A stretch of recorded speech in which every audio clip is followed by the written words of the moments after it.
What is your expectation for tonight? What is your expectation?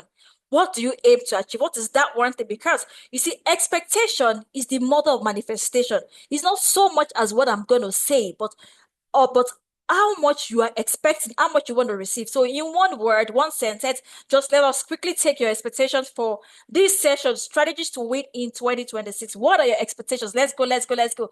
Guys, let's go. I love the energy. I love the fact they are keeping the energy up, and I'm loving it because there's so much energy in this room. Wow. Oh, wow, wow. Let's go, let's go, let's go. I'm looking at the chat and I'm looking what are your expectations? If you are just joining the room, kindly introduce yourself. We would love to know you, want to meet you, and where you are joining us from. All right, let's go, let's go, let's go, let's go, let's go. Let's go. What are your expectations? Don't worry, I'm going to run you through a whole lot of things. This is by the help of the Holy Spirit, and you're going to learn new things. I hope that you have your journal with you. Get yourself a bottle of water. Get yourself into a quiet place with no distractions, no disturbance. Get a pen and a journal because this night, somebody say this night, hey, today, hey, your mindset is going to shift. You're going to experience a shift that will affect your whole year positively. Let's go, let's go, let's go. Yes, this night. Yes, yes. What are your expectations in the next 2 minutes? Let's quickly do that so that we can jump right into it. Right? I hope I'm able to finish my notes today because it's so much. I have about 20 strategies to share, and wow, while I was writing, it was just as if God, let me tell you something. See this lineup of, you might have heard it, but I tell you, you've not heard it like this. You've not heard it in this framework like this, right? And it's so amazing. I was writing, I was like, wow, even me, I'm going to replay this session because I need to rewrite, I need to learn. And I tell you the truth, when you apply all these strategies, your year cannot be the same. I'm telling you. Just try it. By the time you come back, by the time it's December 31st, 2026, and you have faithfully done all these things, you'll be amazed at your results. You'll be amazed. I'm telling you. I'm telling you, under God. I'm telling you. I'm not here to motivate you. This is not a motivational session. All right, Favor says, I'm expecting a shift in my mindset that will make me more ready for the year, especially about planning for my year. Awesome, awesome, awesome. I see a lot of love, love, love, love, love from Joy. I think Joy is a loving person. Your love is so loving. All right, so everything you're going to learn today, if you follow it step by step, your 2026 cannot be the same. The results, you yourself, you'll be amazed at the results you're going to experience. All right.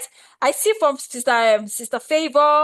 All right, let's keep it coming. More. What are your expectations? And we're going to jump right into it very, very soon. Very soon. Let's go, so that we can leave here quickly. Because, oh, wow. And if there's someone that's not joined here, tell them to join. Tell them to join, please. Hey, please tell them to join because this is going to be a difference between you and so many people. All right. Sister Ruth says, I am expecting a quantum leap. Awesome. A quantum leap. Awesome. Thank you so much, Sister Ruth. Sister Victoria said, to get clarity, breaking barriers in my mind, and moving forward in the year 2026. So, how many of you know that 2026 is a strategic year? And there is so much that God has put in the year for you. But you see, I realize that if you don't know how to walk the year, if you don't know how to navigate the year, you will not get anything.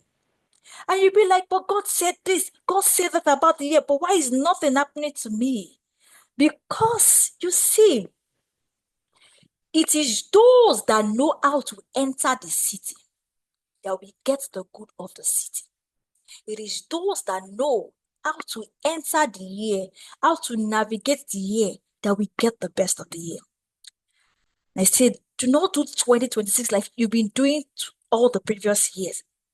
2026 is too loaded for you to do anyhow. It is too loaded for you to do anyhow.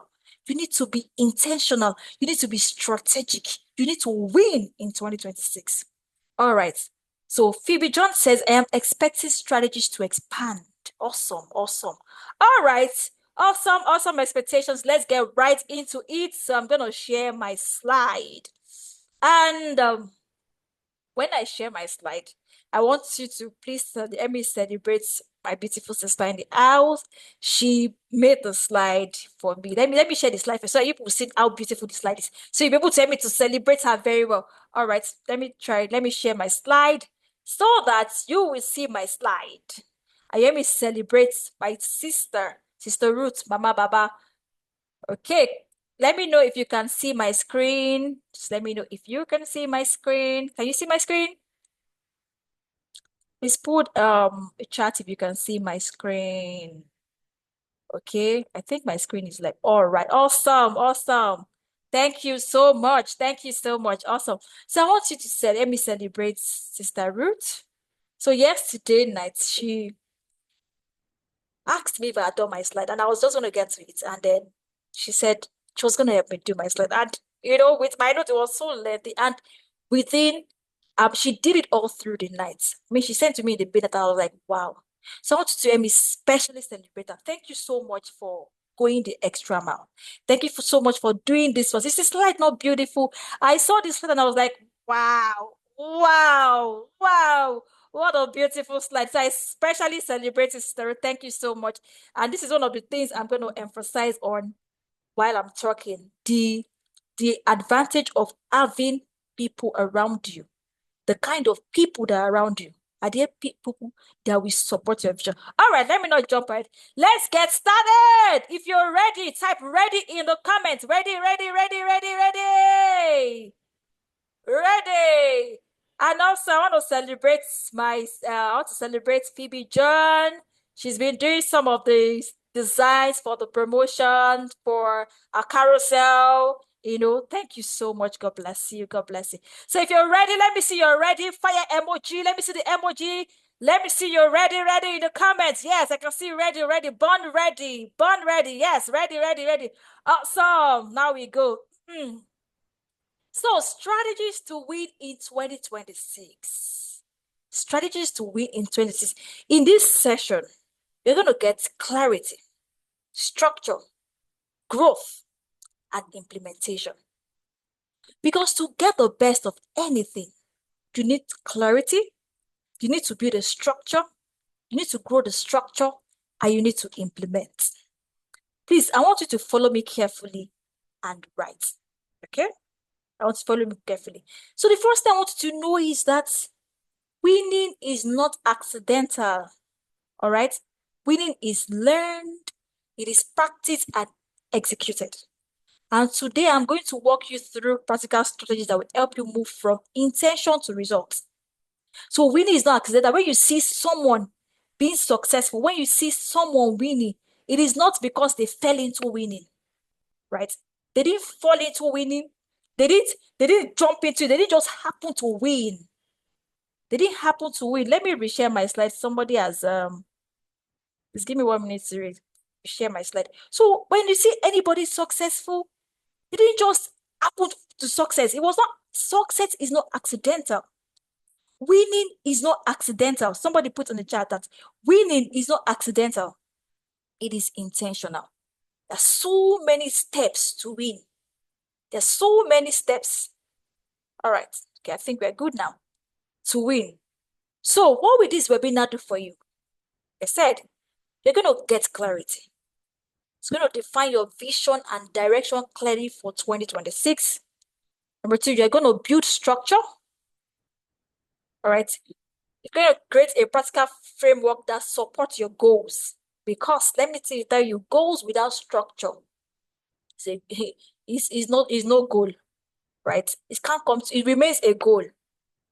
When you have a goal and you don't build a structure, you don't build a system, it remains a goal. And then you're going to have action plan. You're going to live with a concrete plan to execute immediately. Because let me tell you something, if you have all the knowledge and you have everything and you do not implement, if you do not execute, you have nothing. You have nothing. If you do not implement, if you do not execute, you have not. So execution is very important. All right. So by the end of this webinar, you're not just going to feel inspired. You're going to feel equipped. Because winning is not luck. Winning is not being about the most gifted person in the room. It's not being about the most knowledgeable person in the room. It's not being about the most skillful person in the room. You see, people who win consistently are those who are intentional, are those who are teachable, who are disciplined, and who are willing to do the work that others avoid. Hmm. They're willing to go the extra mile. They're willing to attend webinars like this. They're willing to go to conference. We'll talk about that in the chat. All right, so I want to sound that you know that this is not a feel-good webinar. It's not, I'm not here to come and make you feel good. So I'm going to touch on some many things, right? And this is a strategy session. So don't just listen, write, reflect, decide. I'm going to create a workbook after this session. I'm going to send to all your emails for everyone that attended here. We're going to have a workbook so that it's not just about, oh, I attended this webinar. Oh, I was taught a lot of things and to remain there.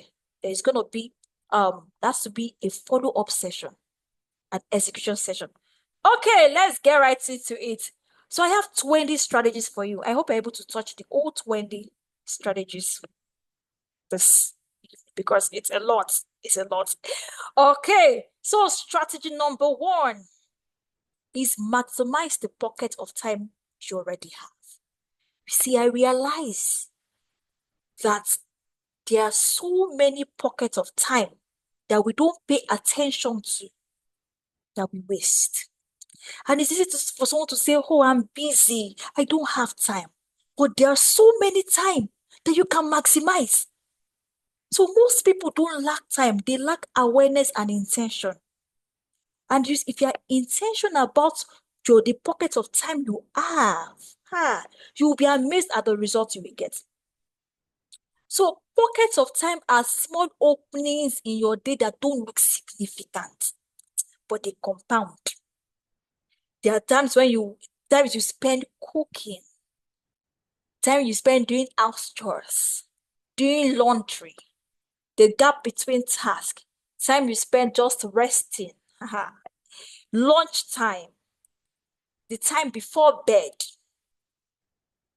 your weekends, right? Especially in the mornings. During your mornings for some of us that have children that go to school, time you spend preparing your kids to school. Do you know there are times that you can maximize? So I realized that if we're able to, take those time and utilize them, they compound to give a great result. What are the things that steal pockets of time? Uncontrolled scrolling, unplanned calls and chats. I will do it later mentality. That's procrastination. Multitasking. Multitasking looks productive but reduces output. You see this one there? I used to be on the table of multitaskers, but I used to pride myself in that boss. Come multitask for Africa. But I realized, and from research, that if you're a multitasker, get that on that us. Get that on that us, okay? And stop multitasking because at the end of the day, realize that multitasking does not really give you the intensity of the result that you need. So, all these small pockets of time, there are times that you can maximize to get results. So we see that there is lack of awareness. Most people don't know that there's a lot of time they can save.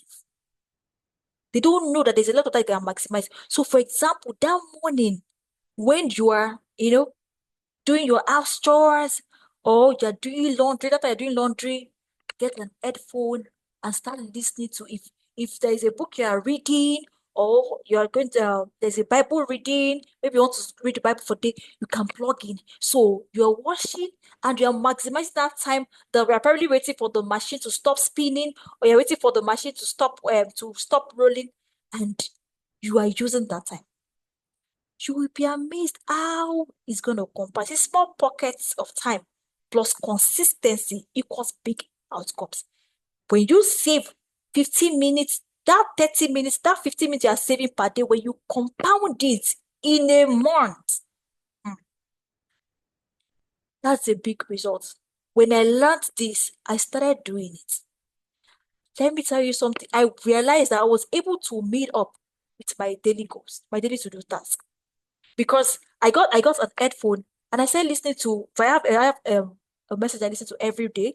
I will just plug in my headphone and I'm listening to it and I'm praying. In fact, you can even use that to pray. So people that say, I don't have a prayer life, I don't know where to pray, or this thing. When you are doing all these pockets of times, you can maximize them and use them to pray. So there is something I call the pocket assignment system. That's strategy to help you to maximize those pockets of time, those little time that you have. Number one is learning. Dedicate small windows specifically for consuming new information. One thing you want to do this year is to learn something new. We'll get to that. So you can get podcasts, short videos, articles, and thank God for the internet. Thank God that we now have access to all these messages and all that. You can just plug in. Those time you listen, just use it to just use it to listen to music. I just like this thing. You can listen to a podcast. I'm not saying listening to music is bad, but you can maximize the time. Time you drive to work. For those of us that have children, the time that you take your kids to school and back. My husband does something when he takes his kids to school. That's his Bible study time. So the drive between school and home, he does his Bible study. So he maximizes that time. And by the time he's done, Bible study is done. So because you are driving with your hand, see with your eyes, but hear with your ears. Pocket B and C, action. Use 5 to 10 minutes to organize your day. So a way that you can maximize the pocket of time is to organize your day. Have a to-do list. Let me tell you, I used to be on in the WhatsApp group of people that I don't like to put things down. You know, when you are very intelligent, I feel like, oh, everything I'm just gonna put in my head. I know what I'm gonna do. I'm gonna structure my day and everything. And it used to work for me, but you see, where family entered and children, there's so much things to think about. I started to forget things. I started having a to-do list. And I realized that it helped me streamline my productivity. So I know this is what I have to do. What can I plug into the pocket of time that I have within this period? Right? So execution, quick tasks like sending emails or calls during wait time. Okay, if you know there's an important call, so you can do that while you are doing something. Maybe when you are cooking and you're waiting for the food to get done or something, because you have to go and check the food all the time. So you can't do something serious. So you can just fix in something very, a short task to maximize the time. Are we following? Are we following this? Are we following? Hey, all right. So I want you to write this down. Small pockets that is used consistently will create big results. Small pockets that are used consistently will create big results. Okay, let's move quickly. Strategy number 2 is continuous learning. So you see, I've heard a lot of people, especially graduates, when they are done with school, they say, hey, thank God, I'm done with school. I'm not going to open any book again.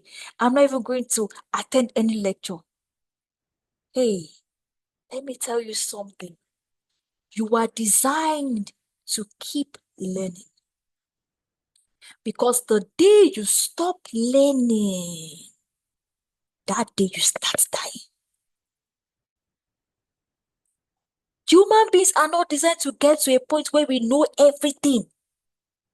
You are not designed to get to a point where you know everything. And you know what? To get the best of 2026, you have to keep learning, because 2026 will only reward those who are updated. You can see now what everything is evolving. Things are changing. Right now, if you try to use, you want to write JAM or you want to write an exam, you try to use 2000 curriculum, it will not work. Because things are obvious. In fact, the way we write, I'm a resume writer, and I'm telling you that the way we write resumes 2 years ago is not the way we write it now. So you have to stay updated. In your sphere of influence, in your career, you have to be updated. You have to keep learning. And not just learning and applying what you learned. Write this down. Learning is gathering knowledge, while growth is applying that knowledge until it becomes a skill. I repeat, learning is gathering knowledge, and growth is applying that knowledge until that knowledge becomes a skill. So, have the mindset that this year I'm going to learn. This year I'm going to keep reading. And you, all of you that don't like to read, how far now? Why? I hear people that say, I don't like to read, though. You never know if the solution you've been praying to God for, begging God for, and crying to God for, going to one mountain to the other, you don't know if that solution is in the book that you have refused to read. So one thing you want to do in 2026 is to prioritize learning. Keep learning. Gather data. Even if you don't need the data now, data is never wasted. Data is never wasted. Data is never wasted. You might not need it now, but you will need it. So learn as much as you can. When you see, always, you know what, make up your mind that every day I'm going to learn something new. I'm going to share something with you. So I was going to, last December, we're doing, the general sanitation for Christmas and all that. And I said, let me wash all my curtains. And, normally we don't do that, give it to dry cleaners. I don't know how they wash it, but some years back, I watched a video on how to wash, those curtains that use rings. There's a way to wash it with washing machine. You don't put everything inside. And so when I wanted to wash it, initially I put the curtain inside, and then I just realized that the machine was just making one noise. It was just like, no, this is not right.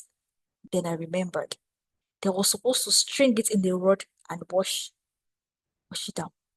That's data I gathered years ago that I felt I didn't need, but was stored, now saved me, became useful for me many years later. So prioritize learning, learn new things. Especially some of us are parents here. Learn things about Gen Z, your children. Don't say, this is we are millennials. We are this one. We don't need to, this one, we don't have this. I don't have any idea. Have idea. Learn what is going on. Learn what is happening in the world. What is Trump doing?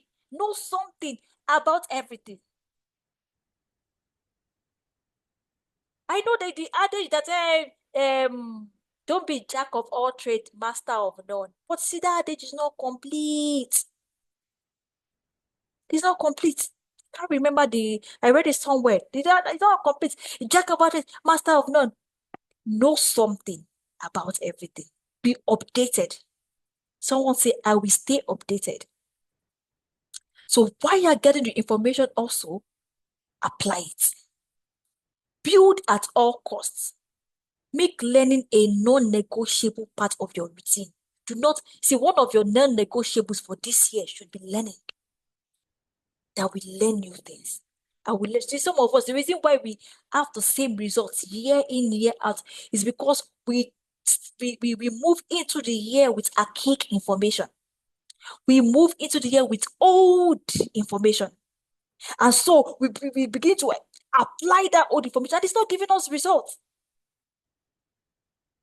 Do you know there are some things that some people know that is, some people are complaining, January is this one. Do you know some people have hit their millions this January because they know something. They know something. Let's move on quickly. So I designed a framework, a learning system that will help you maximize learning. Because like I said, it's not just getting the information. It's in turning that information into results. So it is learn, extract, implement, and review. So learn, you focus on learning. If it's one thing, focus on learning it. Okay. So when you take that, you extract. In my inner circle, I told them, when you are reading a book, don't just gloss over the book. If you are reading a book, get a notebook and start writing, because when you are reading the book, ideas will start coming. So you want to put it down. Get a notebook, a book, get a pen, get a highlighter, highlight some words. Don't just say, they said we should read 10 books this month. I'm going to read 10 books. I just read it. And when they ask you, what did you learn from the book? You can't say one thing. So be intentional about learning. Don't say, they said we should learn in the webinar. They said we should learn. Let me just go and be learning and be reading. You attend a conference or a webinar and you don't have anything that you're going to work on. So learn. Number 2, extract. Identify at least 3 key lessons from what you learned. 3 key lessons. Personalize it. What are you going to apply to your life? As you listen to this webinar, what are the things you're going to apply? Take your own. Don't just sit as general thing. You don't even need all the things in this webinar. You just need your own. Take your own. Write it down. This year, I'm going to start doing this. I'm going to start doing that. Extract the key lessons that are applicable to you. Number 3, implement. Very key. So after extracting, you need to implement it. Apply one lesson within 48 hours. Don't say, yes, sir, I have my notes ready, and let me just, within, get to action immediately. Within 48 hours, apply. Apply one lesson. For some of you, maybe from tomorrow, you start maximizing the pocket of time that you have. You start paying attention. All those time for chit chat. How are you? I just say I should branch and I should greet. Are you at home? Yes, I'm at home. Okay, I'm coming. And what you just about is just about, hey, did you see Buhari? Did you see Tinubu? Tinubu went to this one. Did you see Trump? Trump bombed this place, Venezuela, and all that. And at the end of the day, there's nothing to make up your discussion. You've wasted hours of your life. And some of you that watch the season film people. Do you know that? Let me share a story quickly. I used to watch season film when we were growing up. There was one season film, When You Are Mine, that we used to watch, and then there was this what is loving season film. And then you just be anticipating. And so one day after I finished a season, especially when you have access to the whole season, they used to sell DVDs that time. So buy season 1, season 2. So and then one day I watched a season for like 3 days. I was just back to back, and I looked at myself. I said, okay, so after this, what have I gained? And I told myself, no more season. I know they do again. I'm not doing, because I realized it's eating into my time. It's not being productive. I'm spending time doing something that is not productive. So one thing you want to do is to look at what am I doing in my day that is not bringing a result for me, it's not productive for me. If you need to cut down or move it down, please do.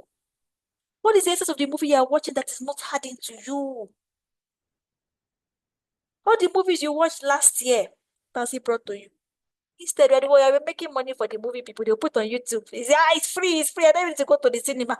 You watch it on YouTube and they're making money. How are you making money? So apply one lesson within 48 hours. Then refine the process based on results. So when you apply, you come to a point, you review and say, okay, when I changed my habits, when I changed my process, what result did it give to me? Okay, what do I have to change again? How do I get my best results? Are we following? This year, be intentional. Be intentional. Let's go. Be intentional. Strategy 3 is don't be afraid to fail. Somebody say, don't be afraid to fail. Say, I will not be afraid to fail. Someone says Korean movie. They don't say Korean movie. You have seen Jumong. Name it. See all those, and I realize all the Jumong that we watch, all the Korean movie. You see now, let me quickly digress. It's not now more subtle. There's all these shots that they're advertising on TikTok. All these shots that they with terrible acting, the same storyline, and for some reason you will just be saying, let me watch it.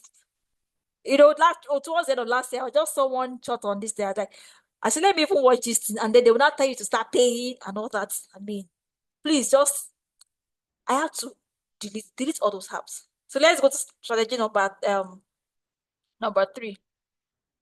Do not be afraid to fail. I'm going to emphasize on this. Put it in the chat. I can only see Sister Monique says, I will not be afraid to fail. Do not be afraid to fail. We have been taught from when we are small that failure is a bad thing. In fact, your parents will ring it to your ears and say, if you fail your exam, you're a person. You have to pass. became a terrible thing to fail. Not knowing that failure is a verb, it is not a noun. Somebody is not a failure. Failure is a process. How do I know this? Because failure can change. Now, because we have been groomed from when we are small not to fail, then we become afraid to try new things. So we start thinking, we become afraid to step into the unknown. We become afraid of the unknown because the first thing that comes to our mind is, what if it does not work? And we forget that there is a what if it works. What if it does not work? But what if it works? And let me tell you something. See, this particular thing is the difference between the achievers and the backbenchers. Is the difference between the people we celebrate and the people that are celebrating, the spectators. Spectators are afraid to try. There is a saying that comfort is the burial place of kings. But I tell you that if you are afraid to fail, you can't succeed. Inherent in the steps of success is failure. Go and ask anybody that has succeeded. They will tell you times after times when they failed. What was the difference? They refused to give up. Failure is not a bad thing. Even God knows. The Bible says the righteous may fall 7 times. 7 times it shall rise again. Failure becomes a bad thing when you refuse to do it. It is wired in us to fail and rise up again. Watch a child trying to walk. You see, the child tries, goes forward, takes few steps and falls down. Does the child now say, I fell down? That means I don't know how to walk. I cannot get it right. Let me just stay down. No, even though unconsciously, the child falls down, picks up himself and go again. And falls down, picks up himself and go again.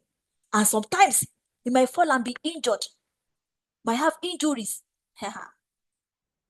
But stands up, go again until it becomes perfect at walking. See, if you are afraid to fail, you can't do new things. So failure is simply a feedback. When you do something and it fails, it's telling you that there is something you didn't do right. Do it again. When we started cooking, how many of you gave up at the first food you cooked? Was it delicious? I remember I've oversalted food before. I've poured too much oil. I've poured too much water. What have I not done? But we didn't stop there. We didn't say, because I cooked and it's not even sweet, I'm not going to cook again. No. Every expert that you see today had times they failed in their journey. So one thing you want to do this year is do not be afraid to fail. Do it and fail. Because you know what? When you do it, you don't remain in the same level that you are. When you do it and fail, you learn something. You have known something better. Thomas Edison, the guy that invented the light bulb, tried 999 times. 999 times, it didn't work. The light bulb didn't work, but he never gave up. And when they asked him, how come you didn't give up all this while? And he said that every time he failed, he learned a way that this will not work. So there is a way that it works. So remove all the brainwashing they've given us when we are small. Don't fail. What if people will laugh at you? Let them laugh. Let them laugh. Hey, people will say you did not do it. You don't do it. I remember last year. So I'm in a parenting academy. We're going to organize the first ever conference in the lorry. Nobody has done it. And I said, we can do this thing. Push the idea to the visionary of this thing. I said, okay, let's do it. And so I met my people, and I was expecting the same energy and everything. "Ah, let's do it." And then I was met with we cannot do it. And there were 1,000,001 reasons not to do it. And I told myself that we will do it, even if we fail at it. Even if we do it and it did not work out the way we want. This one will do it. So I put my foot ground, or I put my foot down, and I started encouraging people that this thing, we don't have to be perfect to do this thing. But when we do it, even if we fail, we'll learn how to do it. We'll have gathered knowledge. Because you see what happens when you take a step, it stretches you. And when you are stretched, you don't come back to be the same. See a rubber band, when you stretch a rubber band, and you release it, the rubber band is not the same size you left it. So even if that might not work, but it will leave you the same. You have moved from where you used to be. I read something about Donald Trump, and I realized that there was a time he lost everything. Like, he lost all that he had. He lost all that he had.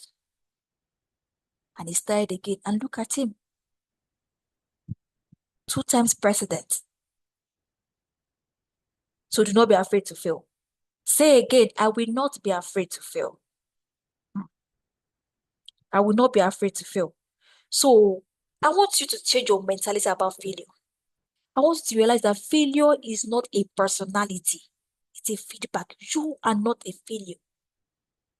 People fear failure because they attach it to their identity. They think because they do something and it did not work out, that means they are the failure. You are not a failure. Because failure is not a noun. It is a verb. It can't be changed. You can try that and it will work. A noun is static, the name of any person, animal, place, of thing. A dog is a dog. A dog cannot change to be a sheep. A man is a man. A woman is a woman. A girl is a girl. And a boy is a boy. So, but you will see someone that say, I failed yesterday, but today I'm successful. So you can't call failure a noun. So failure is not a personality. It's a feedback. When you fail at something, it's telling you that there's something you did not get right. So how many of us have copied the recipe and then, we followed this thing, and I don't know, the thing that it came out, it was not tasting like it was supposed to taste, and realized that there was an ingredient that we didn't put. But that doesn't mean we are a failure. It means that it's a feedback telling us that you did not put it. Maybe we put the ingredient later or earlier than we're supposed to put it. But failure helps you think and re-strategize. So people attach failure to identity and say, if I fail, I'm not good enough. So instead of saying, you're not good enough, say, if I fail, I learn what doesn't work, and I'm going to try again. So failure is a gift, and I'm going to quickly tell you what failure gives you. Failure gives you clarity about what needs improvement. Failure gives you exposure to weak systems. So it makes you see where you are lacking. Maybe you say, you need to get more knowledge on this. When you try something and fail, it means, you can say, okay, I didn't know. And so let me get more knowledge on this. So it exposes you to areas where you are weak. It trains you for resilience. Failure trains you for resilience. And it gives you humility and wisdom. So, and I want to tell you this today, that failure is not the end. Failure is part of the data you're gathering. Failure is part of the process. Failure is a stepping stone. It's the building, one of the blocks that you climb to success. And you will achieve that success if you do not give up. You will achieve the success if you don't give up. Let's go quickly. Strategy number 4. Do it afraid. It's linked with failure. Action builds confidence, not the other way around. People say, I'm waiting. I want to be I want to be equipped. I want to, one of the things that's happened to human beings, especially with believers, is that we want to get everything right. Everything must be in place before we start. Do it afraid. Do it afraid. Because courage is not the absence of fear. Courage is action in spite of fear. Courage is saying, this thing might not work, but I'm going to do it anyways. Courage is launching into where people say, I see that territory. Yo, we cannot. Everybody have gone and they are falling. And going and saying, I heard, I have a word, and I have the conviction to do it. Even though everybody says it's not going to work, but I have a conviction I'm going to do it. Stop waiting for the perfect time. Stop waiting to be perfect. Stop waiting to get 100% of every resources that you need. Launch out. With the little you have, launch out, make the mistake. I recently told my kids, I told them it's okay to make mistakes. So that's one of the wiring they told us to do not make. You cannot make mistake. We see mistake as a taboo, as a sin. Don't make mistakes. Make the mistakes. Write the book. Let there be a typographical error. Write the book first. Right? Write the book first. Do that Instagram live first. Even if it's one person, even if nobody joins, do it. Do that webinar first. Do that training. Launch out. Just take that step. The journey of 1,000 miles begin with a step. And you see, most times the first step is the hardest step to take. So even if you need to take that step afraid, just take it. Just know that, be sure that God is backing you and take that step. When you feel fear, don't ask, how will everything now work? How do I finish everything? Instead, ask yourself, what is the next small step I can make today? What is the next small step I can take today? The conference that we did last year, we did afraid because we didn't have money. That was one of the things that people would say, there is no money. Where would you want to see money to do this? By the time I don't go to do, our budget is this one, is a mini, our budget was in millions. How do we do this? We do, are you, and at the point, people started saying that it's as if you have more money you're putting somewhere. There's no money anyway. I was afraid. Sometimes I ask myself, am I even doing the right thing? Sometimes, when the people that are supposed to even be gingering you that you're fronting, you're fronting it, you're trying to do, show the confidence and say, this we are going to do it. And the people that are supposed to support you, and they're telling you that, I don't think I want to do this. 2 weeks before the event, there were still people that said it can't work. Guess what? We did it afraid, and it was successful beyond our expectations. Beyond. And everything people were afraid of were not realistic. You see, sometimes the things we are afraid of do not exist. That thing you're afraid of does not exist. And other times, the thing you're afraid of is even afraid of you. This is someone's deliverance. So there's that thing you're afraid of is afraid of you. So do it afraid. Somebody say, I will do it afraid. I will take that step today. I will take that step today. So you want to finish this webinar and start planning to launch out. Some of you have received instructions on what to do, but because you are afraid of what people will say, afraid of what people will do, afraid of maybe if it's not going to work out or anything, because of what people will say or what you are afraid, and so you have kept it. Do you know that every one of us have a call? And when God is giving you an instruction to do something, might be because of one person. And if you are afraid to do that, you have just deprived that person of salvation.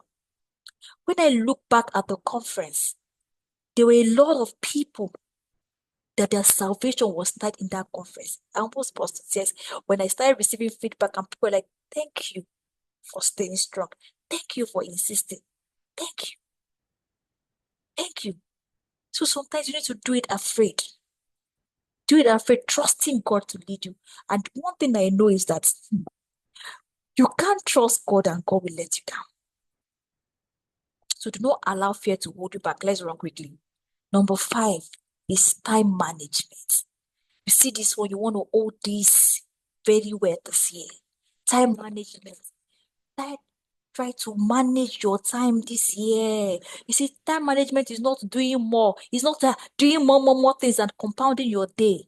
It's prioritizing what matters to you and doing it consistently. So after this webinar, you want to go and make a list of what are the things that are priority. What are the things that are important? When you start your day, you look at what are the things that are important and urgent. What are those that are important and not urgent? What are those that are urgent but not important? And those things that are not important and not urgent. So I have here the 4 pillars of time management: priority, planning, protection, and review. Priority, planning, protection, and review. Priority, choose what matters most. Choose what is important and what is urgent. That's why you don't want to go into your day without having a plan. No, you don't want to do that. Have a plan and say, before you go to bed, have a plan of what you're going to do the next day. So that when someone comes and say, calls you and say, oh, I think are you at home? Let us have a no, I'm not available. I told people this year, one of my non-negotiables this year is my time. That's one of my non-negotiables. You cannot just barge into my house and say, I'm just branching, I'm just working, and I say I should branch. Don't branch. You will not even see me. If you branch, you'll be on your own. Because I have structured my time. If you want to come and pay me a visit, let me know so that I can allocate time to you in my day. No more do anyhowness this year. You want to prioritize so that you can maximize it. Planning, decide before the day decides for you. You see, if you don't plan the day will plan for you. If you don't plan the day will plan for you. Anything just goes. You just see events just come. Let us quickly go to. Can you come and escort me and go to market? You okay? I'm coming because there is nothing to do. You have not planned your day. There is nothing you are doing. You say, I'm not even doing anything. I'm coming. So, protection number 3. Set boundaries against distractions and people. Do not be afraid to say no to people. I know that one of the things we are brought up with again that is erroneous is not being able to say no to people. You have to learn how to say no to people respectfully. Have boundaries. Don't say, me, I don't want to offend some people. Let them be offended. Hmm? Hmm? Respectfully say no because that's why you need to plan your time. All right, they know you're already doing something. Set boundaries against distractions and people. When you get on social media, do you know sometimes I want to post on social media and then there's a way that social media is just so addictive now. I don't know how many of you have witnessed that. It's only me. You want to post on Instagram, I just see post and just say, let me just quickly check. This post is very nice. So, and the next thing, automatically, you have scrolled. You have scrolled.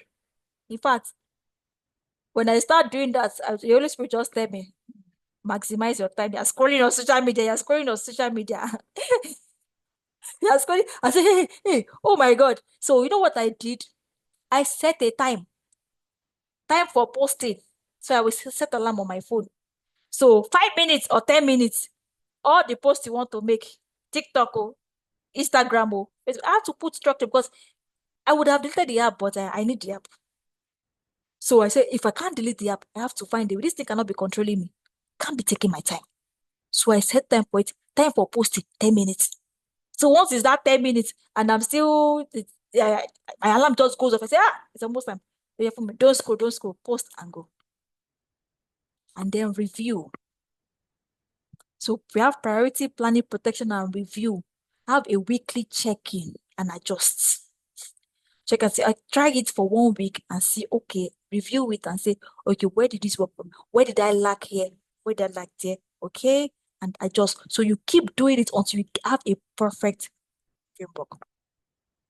So there's a simple time framework, the big 3 for daily priorities. Every day, Choose three outcomes. One that will grow your business. One that will be for your personal growth. And one for your spiritual growth. I'm going to come to that. I'll be able to do the 5 questions before our time runs out. So one that moves your business, your work or business forward, you prioritize it, the outcome. What am I going to do today to grow my business? If you have you're selling something, you're into services, you have to say, okay, how many clients do I pitch today? How do I advertise today? What am I going to do today to move my business forward? Number two, one that grows you personally, because you cannot move beyond your mentality. You cannot grow beyond your mindset, right? And one that strengthens your life. That's your health, your spiritual life, your family. Family, to prioritize your family is very important. Schedule time for your family. All right. So for weekly, you review the last week, you select top outcomes, and you block important tasks. So there's a daily review, there's a weekly review. So you can even have a weekly plan and plan your week. I've worked with a lot of business people, and you want to have a session with them, a Zoom meeting or something, and they tell you, oh, I'm booked for the whole week. Let's do next Tuesday by this time. I realized sometimes when I started having meetings too, I plan my whole week from the last week.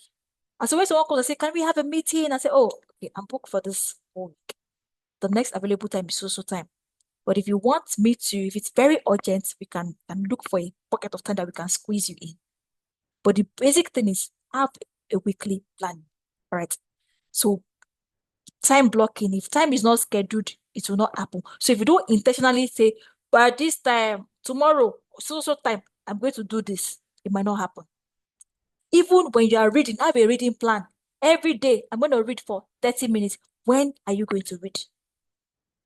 Put it in your schedule, reading time, so that when that time comes, it's not negotiable. Nothing is going to stop you. No. Then when you do it consistently, it becomes a habit. So set focus hours, select notifications. There is a reason your phone has focus. There is a reason. So when you are doing some strategic task, put your phone on focus so that nobody is disturbing you. It's going to block, silence all notifications, silence all calls until you are done. And for people that like to read, I told people I will suggest buy a physical book, buy the hard copy. If we'll get there, buy the hard copy, right? Because ebook is good though, but ebook is not like physical book. I know what I'm saying. All right. So I want you to know that you don't need more time. You just need to structure your time. And this is one of the things that will get you results this year. Time management. If you are able to structure your time, maximize your time, you will see how you move fast. Let's quickly go to strategy 6. Okay.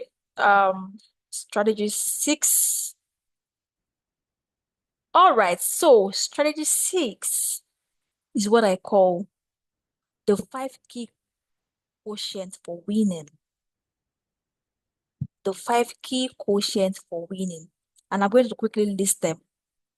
We have the intelligence quotient, the spiritual quotient, relationship quotient, the adversity quotient. I learned this one recently, and the emotional quotient.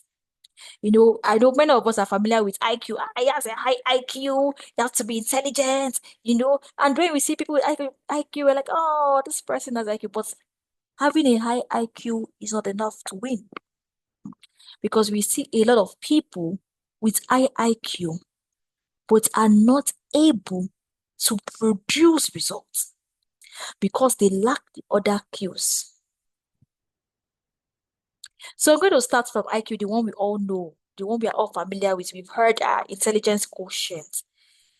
Intelligence quotient is your ability to learn, think, solve problems, and build competence. So it is basically about how you are able to gather data, how you are able to refine that data, and how we are able to implement. All right. So how does IQ affect your winning? It gives you better thinking, faster decisions. And see, don't fall for the trap that, hey, some people cannot have high IQ. There's a way that we segmented people and say some people are born with high IQ. Hello? Every human being is born with a high IQ. Let me digress. Every child is born empty.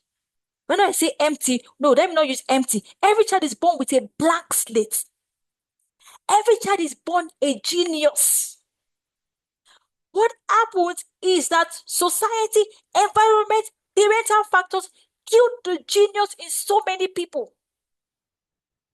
So the people that we now celebrate and say, oh, this person has IQ, we are born in an environment that recognized the genius in them and was able to help them maximize it. Nobody is born redundant. God is intentional. God did not create some people to be dumb. Nobody is dumb. Nobody is dumb. Someone say to yourself, I am highly intelligent. In case you don't know, I'm telling you now. You are highly intelligent. It's just that you have limited yourself based on what you think about yourself. The Bible says, as a man thinketh, so is he. So you have limited your capacity because you think you cannot do it. And when you think you cannot do it, you hinder all the mechanisms that God has put inside of you to do it. So when you think that, oh, I don't think I can, you cannot. I hear a lot of things, and I hear a lot of things. I say there are many females. There is no work, and females cannot do tech. Who told you cannot learn tech? As a woman, who told you are too old to become a tech person? I think I know that tech is one of the most coding. You say coding is for boys. Says who? See, research even shows that girls actually express more high intelligence than boys when they were children. So who deceived you? You don't have IQ. The person with the highest IQ in the world, do you know that this person has not used up to 10% of their brain? Let me shock you. To use 10% of your brain capacity, you would have read every encyclopedia in the world. Read my lips, every encyclopedia in the world, back to back. You would have, and you will know the page, you will know everything that is inside. That's using 10% of your brain capacity. And somebody will now come and tell you, you are dumb. You're not. You are highly intelligent. So everybody have IQ, high IQ. Say, I have high IQ. So do not let somebody come and tell you that, some people are dumb. Some people are dumb. Some people are this and that. Some people are intelligent. Some people are born royal, but everybody is born royal. Mm-hmm. Mm-hmm. Everybody's born royal. In fact, be mindful of who you listen to. Not everybody's right. That's why you need to know your God so that you can know yourself. All right. So let's go. I had to tell somebody that. So better thinking, faster decisions, better competence equals to better opportunities. Better thinking equals to faster decisions. Better competence equals to better opportunities. Better skill equals to better income and impact. How do you grow your IQ in 2026? And in case you're here and say, I don't know, I'm too old to learn, Jare. I am 40 years old, I am 50 years old. Even if you are 80, you can still learn. Remember, I told you, the human body is created to function on learning till you die. You can't stop learning. The day you stop learning, you start dying. So how do you grow your IQ in 26? Sorry, this is not my slide. Some reasons, sometimes by technology we do technology things. Apologies. So how do you grow your IQ in 2026? Read for skill, not vibes. Like I said, read to know. Don't read to follow, do follow. Don't read to say, when last year I read 50 books. Okay, the 50 books you read, what did you learn in each book? Can you take one book and say, when I read this book, something changed in my life? You see, if you cannot do that, you have not read. Learn one high income or high impact skill. You are not a tree. You can always move. If you are doing a career, there's something you have read and it's not working for you, you can always learn something else. Do you know you can even learn what you don't have passion for? Many of us that went to school now, the course you studied, is it the course you want to study? Or JAM just gave you, your university just gave you. You know, when people get admission that time, during my days, they say, you got admission. Well, what course? They gave me biochemistry, they gave me this course. They gave me engineering, right? Most people study the course they didn't want to study, and you passed and you graduated. So you can always learn. Your brain is not this thing. Some of you can dust the cobwebs in your brain and start learning. Learn one high income or high impact skill. Gather information and ask better questions. See, one of the ways to make impact is ask questions. What is the problem? What problem can we solve? What problem can we solve? Let me tell you something. A lazy mind creates a stressful life. Do not let your mind be lazy. A lazy mind creates what? A stressful life. Somebody want to put that down. A lazy mind creates a stressful life. Quotient number 2, the spiritual quotient. Life is spiritual. You cannot make impact without a spiritual. Quote me anywhere. And I don't know, no apologies. If you're an atheist here, I don't have any apologies. Because this word is spiritual. I've seen so many things to tell you without a doubt that your life is spiritual. So you want to take your spiritual life seriously. You want to feel your consecration. You want to pray. Yeah. You want to study the word of God. You want to be in alignment. You want to be in purpose. Everyone has a call, but not everyone knows their call, because many people don't know the God that called them. I repeat, let me say it again. Everyone has a call, but not everyone knows their call because they don't know the God that has called them. So if you want to be aligned, it's easy to say, I'm going to do this, I'm going to implement, I want to manage my time. But if you gather all that energy doing the wrong thing, it will be waste. So when your spirit is aligned, your results are streamlined. Somebody want to put that in the chat. When your spirit is aligned, your results are streamlined and distractions reduced. When your spirit is weak, your life is weak. Everything will feel confusing. When your spirit is weak. Man is true, but I don't want to go there. I know all of us already have an idea of what it will be a spirit being. So you want to take your spiritual life seriously. Spiritual stability produces peace, focus, and wisdom. Spiritual stability helps you stay in alignment. See, the mistake many spiritual people do, let me quickly digress, is that we think that when we pray, everything will fall in place automatically. But you see prayer just magnifies your effort and streamlines it for you to get the results. So let's say prayer as a magnifying glass. And then your effort is the light that you bring out.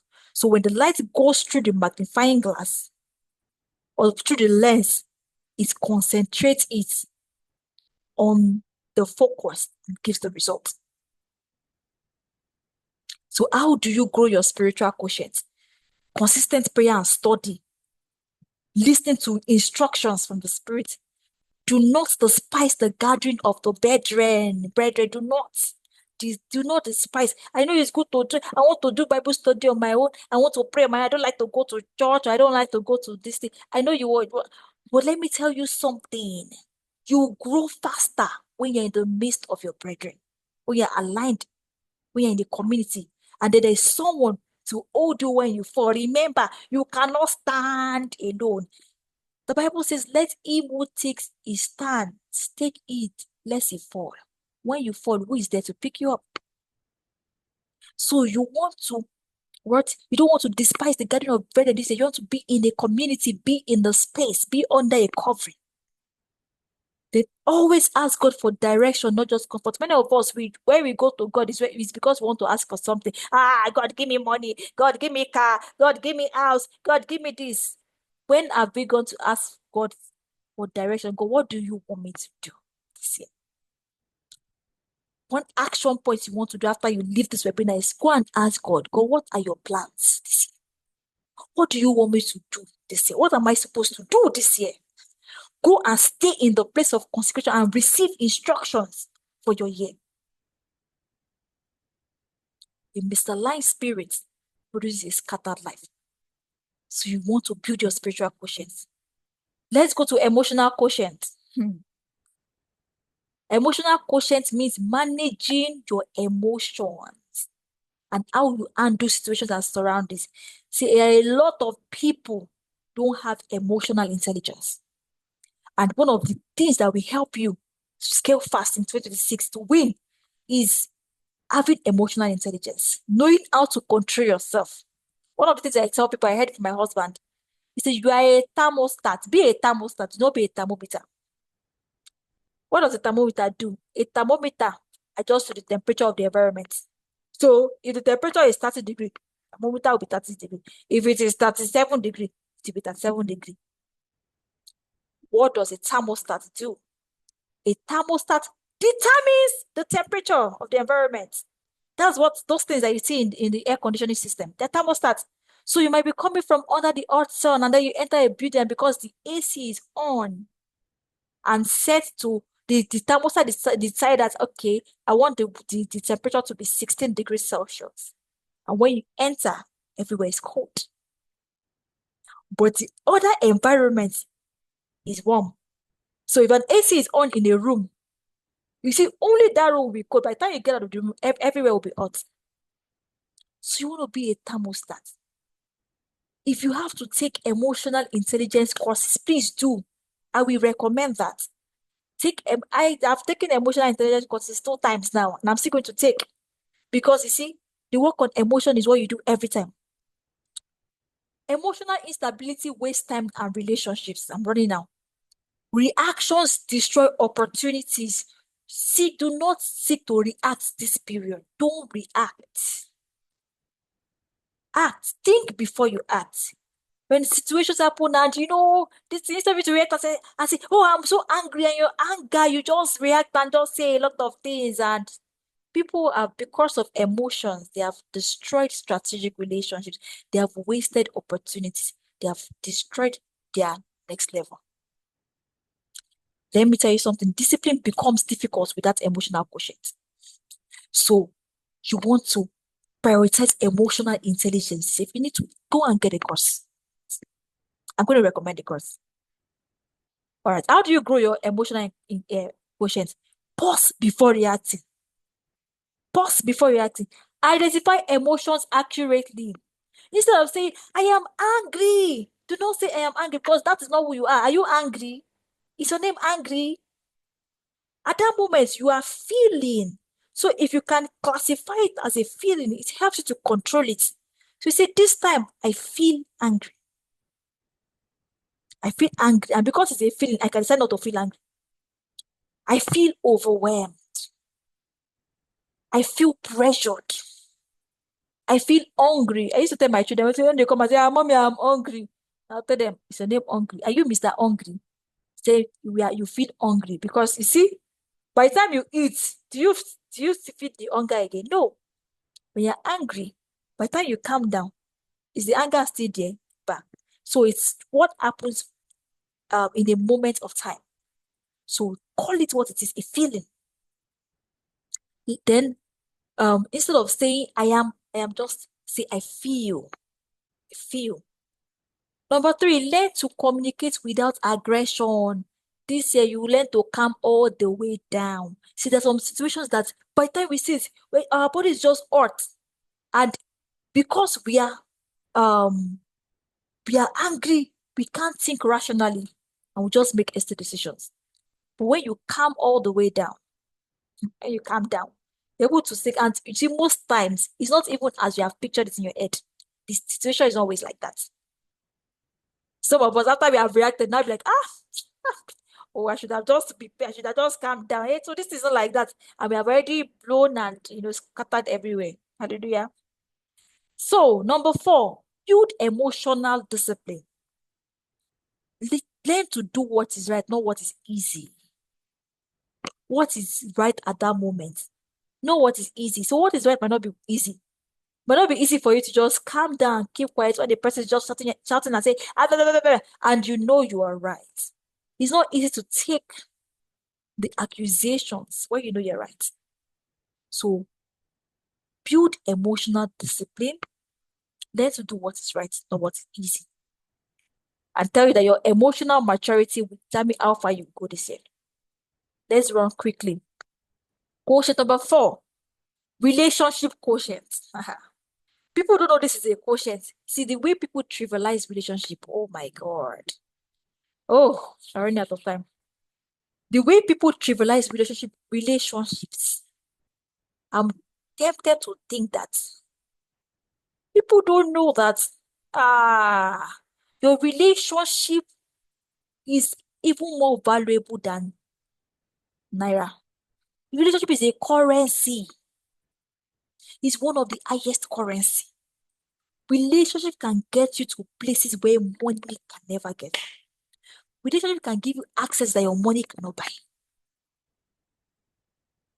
So when you build up your relationship quotient, you're building trust, you're maintaining strategic relationships, and you're networking wisely. Why do you need to build this?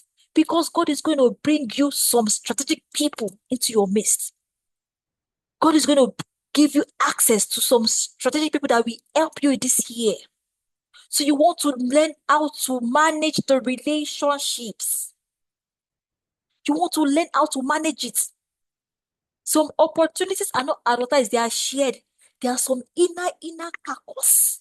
Hey, where you see big ideas are shared and people are taking it, people are getting successful that you can only get by relationship.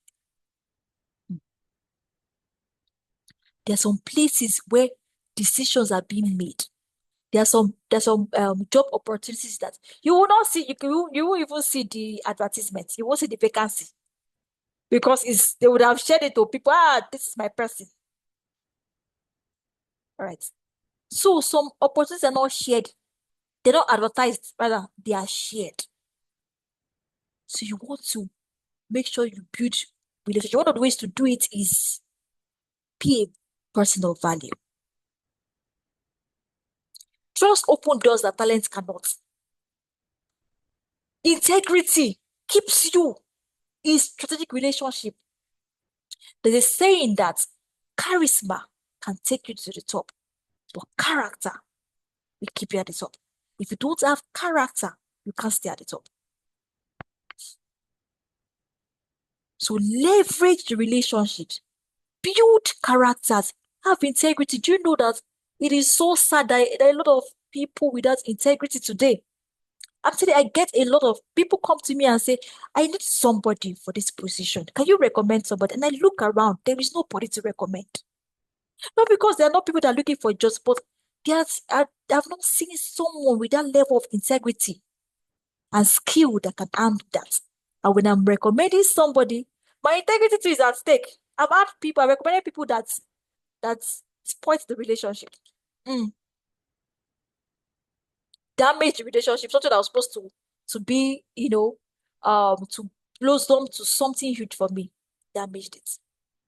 Damaged it. So I told myself, I'm not going to recommend people anyhow because my integrity is at stake. So build integrity, build skills. If you need to serve. Hopefully we'll get there. How do you grow your relationship quotient? Be reliable, keep to your word, have integrity. Improve how you speak with respect. Speak with clarity, speak with emotional control. Respect people. Gen Z, I'm begging you. Speak with respect. Respect people. Show respect. Honor people. Honor. Speak with honor. There's some people, oh, I don't want to, let me not go there. Let's maximize our time. Follow up and stay connected. Some of you say, oh, this person, he did not even ask of me. He did not ask of me. You say you want to, what about you? Did you ask about the person? What have you done to improve the person's business? What is the, as a person, what have you done to support the person? I want to celebrate one of my sisters here, Favor, from Uganda. There was a time that I was doing Instagram live, and then Instagram changed their policy, and I updated my Instagram app, and all of a sudden I could not do live, and I had to get to 1,000. She carried this thing on her head, and she started messaging me, can you follow this page? We need to get to 1,000. I was amazed. If I was touched, I was like, wow, my heart beat for her. So what have you done to service the relationship? Some of you say, this person is my mentor. You have mentors, but you've not even bought your mentor's book. You have spiritual parents, your pastors in church that bless you every Tuesday. And some of you will say, my pastor did not even ask of me. He did not call me. I did not come to church. Did you ask of pastor? Did you say, pastor, take recharge card? What have you done to service the relationship? What value have you brought to your relationship? How do you build your relationship quotient? Be a person of value, bring value, and don't tell me you don't have anything to offer. You have a lot. You might not have money now, but you have a lot to offer. You have something to offer. A person of value. Somebody say, I am a person of value. And now we intentionally offer value this year. Let me sit in the chat. I am a person of value, and I will intentionally offer value this year. So add value before asking for help. Add value. Some people just come to your DM and just say, and then this thing they are billing you. Or you just say, oh, you meet something. I've been, I want you to mentor me. Okay. So you also want to mentor you. The person have books, have courses. You've not even done something. You don't even come and say, okay, what can I do for you? Okay, I can do this, I can do that. Where can I serve? I'm going to chip this in. Have a heart of service. So take notes that your relationships can lift you or limit you. Your relationship can what? Lift you or limit you. And we go to quotient number 5. Adversity quotient. Many people still don't know. In fact, I didn't even know this was a quotient that was necessary until recently. I was reading one of my parenting mentors book, Coach Wendy Logan. She was talking about in her book, is it raising the parenting reset? The parenting reset. I've read so much about her book. And then she talked about adversity quotient. No, raising the independent thinking child. That's the title of the book. For parents here, you want to get the book. And she mentioned something about adversity quotient, and it didn't leave me the same. So adversity quotient means your resilience, your ability to handle pressure, setbacks, delays, rejection. Because guess what? They are part of life. A lot of parents don't train their children to have adversity quotients. Many of us are not trained. The bit that I don't want my children to suffer. We shield them from the struggles that should make them grow. So adversity quotient is the struggle that is meant to help you build capacity to make you grow. Why do you think God allows challenges? I've said this several times. One day I challenged God and I said, God, but you say we have victory already. Now when you are born again, why do I have to fight battles? I mean, maybe I have Jesus. I have given my life to Jesus. Everything should just be smooth, I should just be going on and on. Yes, fellow yadas. I should just be going on and on and on. But guess what? God took me to where Jesus told his disciples. He said, I have not promised you a life without challenges. But what I have promised you is that you have victory. Come to think of it. If God has promised us victory, why is he not taking us through the challenges? Because that challenges is meant to make you grow. Gold cannot have value unless it goes through the fire. Let me paint a scenario for you. How many of us like orange? We drink orange, Abby. So when you buy the orange and you cut the orange, what do you do to the orange? You squeeze it. In fact, if you are someone like me, we will squeeze. When we squeeze the juice, we will now turn it back. We will now start removing it and clean the whole thing. Do you know if you don't squeeze the orange, you cannot get the juice out of the orange? So sometimes if you don't face challenges, you see the treasure that God has put inside of you cannot come out. You don't face challenges. So you need to prepare, you need to know, you need to welcome it. Knowing that this challenge, this adversity is not unto death, it's unto expansion, unto capacity building. Many people don't fail from lack of talent. They don't fail because they lack talent. They fail because they cannot endure discomfort. And that's why if you're a parent here, do not take away struggles from your children. Let them struggle. This doesn't like it in camp. You will be all right. Like we used to say in the yard, we'll be all right. Somebody say, I will be all right. How do you grow your adversity quotient? Expect challenges. Just don't be comfortable now. Comfort is the burial place of king. In fact, if you are too comfortable, check yourself. Something is, you're not growing. You cannot grow in comfort. Growth is not easy. I put it like that. Growth is discomforting. Growth is taking you out of the comfort zone. Growth is stretching. Do you know when you are being stretched? It's painful sometimes, but you need that stretch.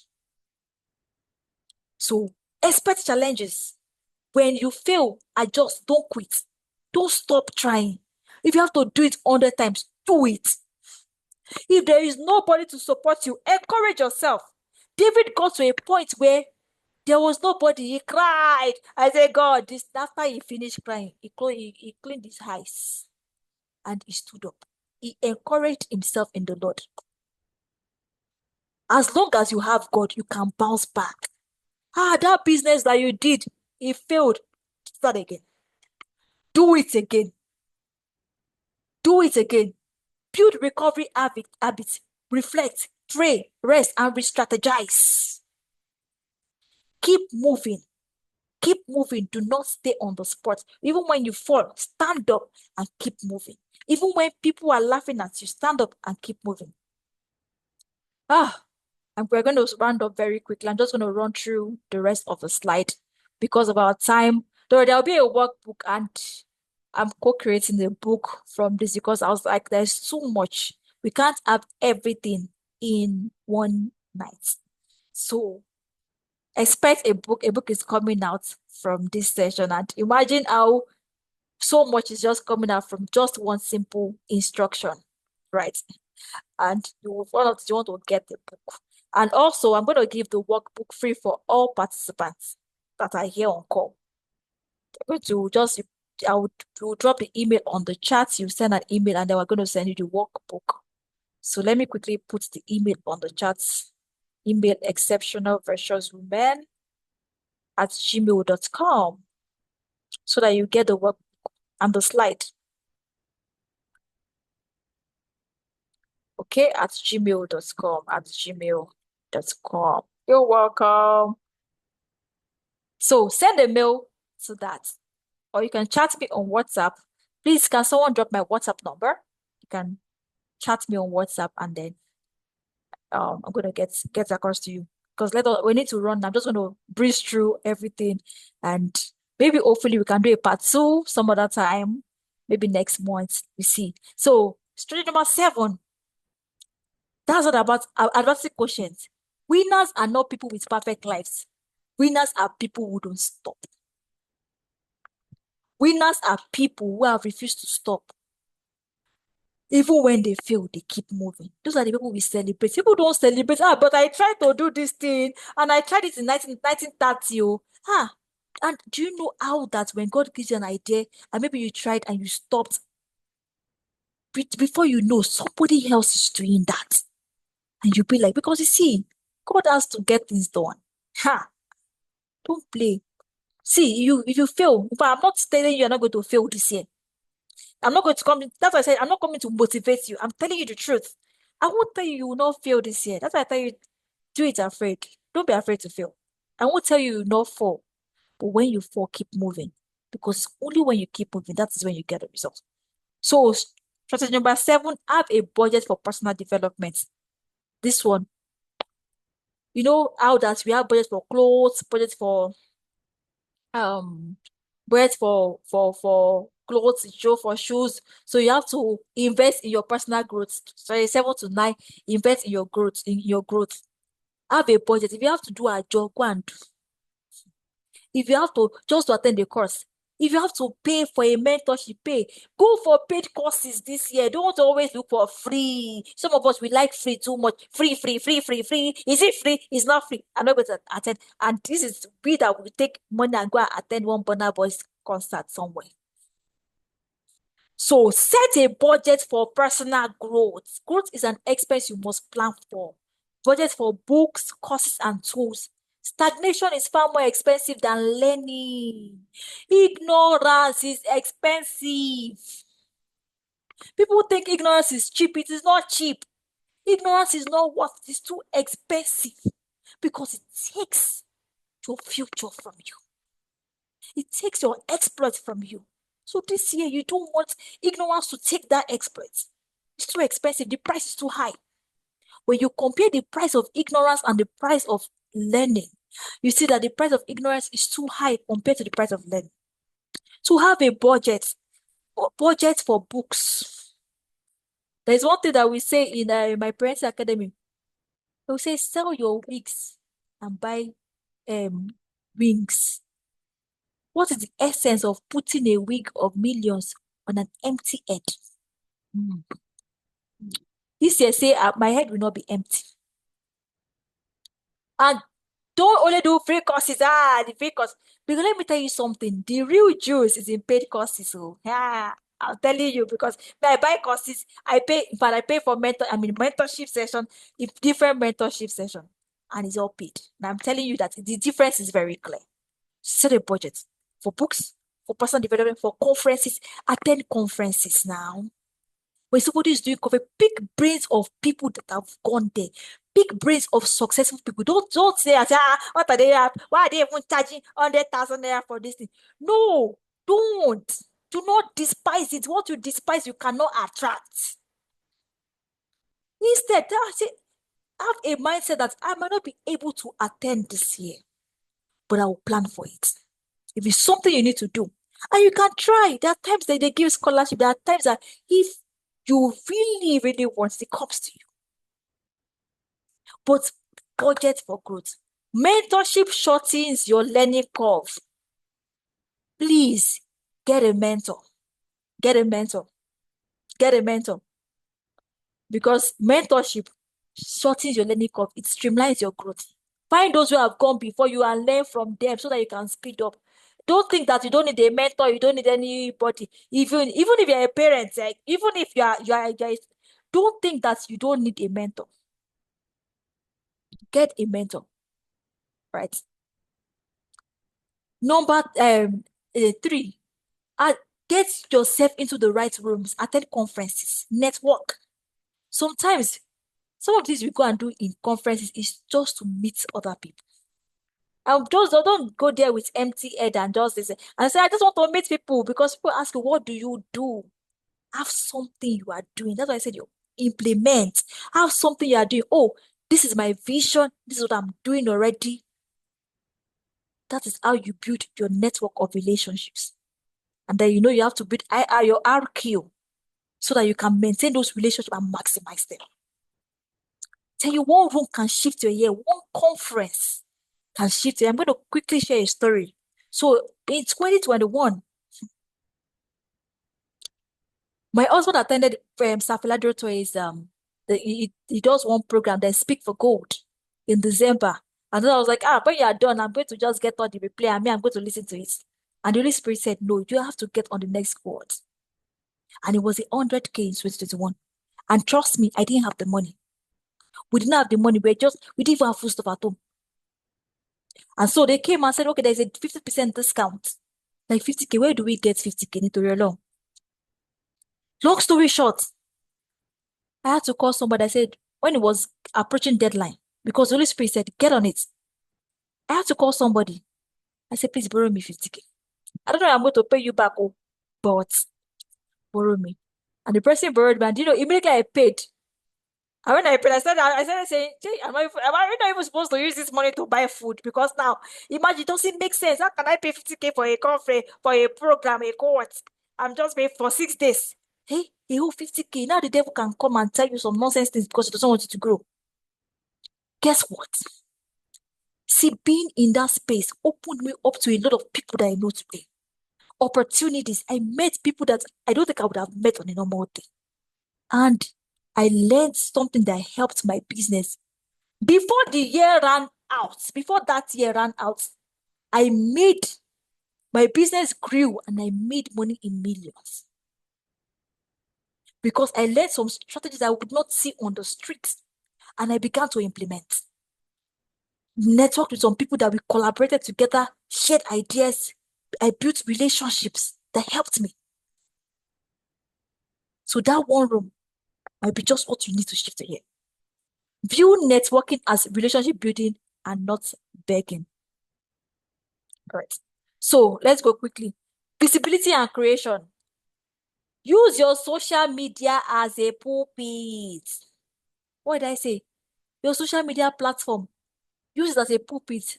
Trying to see if I can expand this. Use your social media as a pulpit. Don't just come and just be scrolling and be consuming. Be a creator. Have something you're giving at. See, even if you can start from your daily Bible study and just put it out there. This is what I learned today. You can start from even sharing excerpts from a book that you are reading. Do you know? I'm reading this book and this is what I learned. Do you know it helps you to grow? And then people are starting to see you as a person of value. Choose your digital presence to contribute, not disappear. Your voice positions you in the market. Your voice positions you in the market. Who is annotating my screen?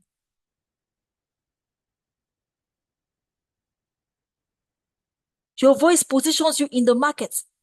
Right? Use social media as a pulpit. Strategy number 11 is linked together. Be a creator. Consumption informs, but creation positions. Shift from passively consuming content to actively creating value that demonstrates your expertise. So, team Insta blog Naija, all this gossip blog up and down. You want to unfollow those blogs. Unfollow them. Unfollow those.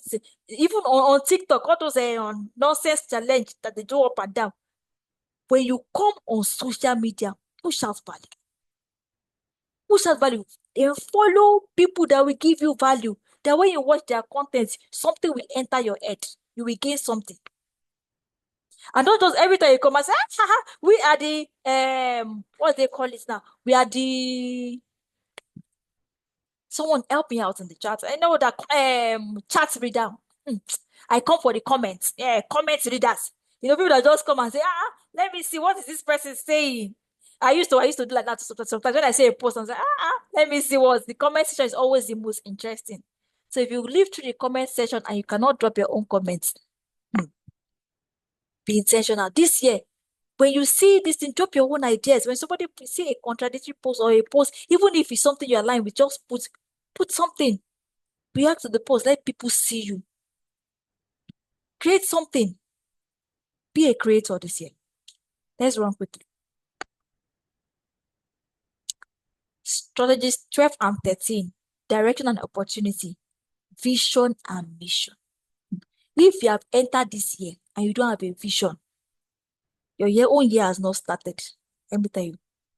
Because what do you run with? The Bible says, write the vision, make it plain. So you want to go back, leave this webinar and go and write your vision and your mission. So vision is, what do you want to achieve? Mission is, how do you want to achieve it? And then you now start setting goals. Okay, my vision is to be want to be an expert in AI this year. So mission, how do you do it? Okay, I have to learn and get courses about AI, different use of AI and everything. And that's something. Let me. There's a secret now. If you want to be part of the millionaires in the next future, go and learn AI, because AI is here to stay. Forget the fact that AI is taking over. AI is taking over the job of people that are not innovating, they're not progressing. People that are wise are using AI for their advantage. That's by the side. So mission is, how do you achieve your vision? If you don't define your year, it will define you. Clarity precedes success. You need clarity. So you need to know where you're going. You don't just be going anyhow. Because if you're supposed to go to Abuja and you now enter, get to the bus park and you still, it was my spiritual father that made this analogy and it just makes sense. If you're supposed to go to Abuja and you now get to the bus park and you see a free bus going to Lagos and you enter, you have just entered one chance. Because it's taking you farther away from where you're supposed to be. So, but because you don't know supposed to be in Abuja, you say, this is a free, this is free. And a free bus is an opportunity for those that are going to Lagos. But it's not an opportunity for you because you're supposed to be going to Abuja. But if you don't set a vision, you don't know you're supposed to be going to Abuja. So you enter free bus and go to Lagos. And you now say, yeah, and I don't know what happened, but I implemented all these strategies. I was there, I managed my time, but I don't know, why am I still here? There is no vision. So you want to set a vision and a mission and pursue opportunities. You see, most of them sit down. We are saying we are waiting for opportunities. That is not a truth. I don't even, it is not true. It's not the truth. You position opportunities. You don't wait for opportunities. Because if you wait for opportunities, it will never come. You position and you pursue opportunities. You are being intentional. We read the story of Ruth and Boaz. Let me tell you, Boaz did not come to Naomi's house and say, oh, I think you have a young lady in your house that I want to come and cut flower. Ruth positioned herself. First of all, she went out to pursue an opportunity. She didn't say, anyway, it's a strange land. Let us just, I don't know. It's my mother-in-law that knows it. How can I even, what would they even say? If I said she go now, what would they say? She went. She started gleaning from the field. And then Boaz saw her. Do you know that Boaz at first was not interested in marrying you?